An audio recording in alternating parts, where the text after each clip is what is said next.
লোহার ডিম্বাকৃতি ধাতব বস্তু ঘিরে চাঞ্চল্য। গলসির শিবনড়ি গ্রামে ডিভিসির সেচ ক্যানেলের পাড় সংলগ্ন ক্ষেত দিঘির পাড়ে মিলল একটি লোহার ডিম্বাকৃতি ধাতব বস্তু এবং সেই বস্তুটি ঘিরেই কিন্তু ছড়ালো চাঞ্চল্য। বস্তুটি কিন্তু বেশ পুরাতন এবং মাটির নিচে থাকায় বস্তুটির গায়ে লোহার জং পড়ে গেছে। ঘটনার পর চাঞ্চল্য ছড়িয়ে পড়ে এলাকায়। খবর চাউর হতেই গ্রামের মানুষ বস্তুটিকে দেখতে ভিড় জমান। জানতে পারা গেছে সকাল থেকে মাটি কাটা মেশিন দিয়ে ক্ষেত দিঘির ভাড়াতে মাটি কাটছিলেন গ্রামের এক চাষি। ওই সময় মাটির প্রায় 2.5-3 ফুট নিচে ওই ধাতব বস্তুটি বেরিয়ে পড়ে। বস্তুটিকে নিয়ে নানা রহস্য তৈরি হয় স্থানীয়দের মধ্যে। খবর পেয়ে গলসি থানার পুলিশ এসে মেশিন চালানো বন্ধ করে দেয়।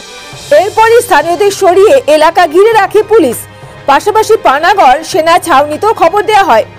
এদিন সন্ধ্যায় সেনাবাহিনীর বেশ কিছু আধিকারিক ও তাদের বিশেষজ্ঞরা এসে ওই বস্তুটিকে ফাঁকা জায়গায় নিয়ে গিয়ে নিষ্ক্রিয় করেন।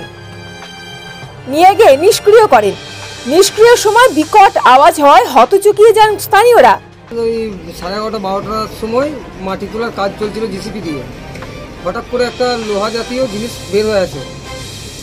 তো স্থানীয় অনেকজন ছিল ওখানে লাড়াঘাটা করছিল। কিছু না বুঝতে পেরে কিছুক্ষণ পর গলসি থানায় খবর দেওয়া হয়। গলসি থানার পুলিশ এসে ওই জায়গাটাকে আমাদেরকে সব সরিয়ে দিল, ওখানটায় ঘিরে রাখে। সারাদিন আমরা আতঙ্কের মধ্যে আছি, এটা কী জিনিস।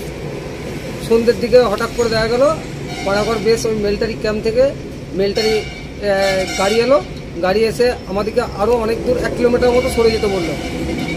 সরে যাওয়ার পর হঠাৎ করে কিছুক্ষণ পর দেখছি, আমরা ভাবছি কী জিনিস, ওটা আতঙ্কের মধ্যে গ্রামবাসী আছে।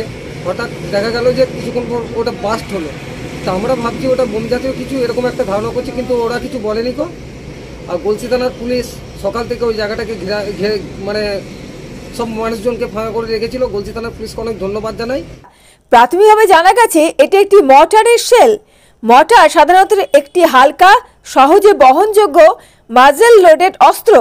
মর্টারের ব্যারেলে শেল ঢুকিয়ে শত্রুপক্ষের দিকে নিক্ষেপ করা হয়, যা সাধারণত সেনাবাহিনী ব্যবহার করে থাকে।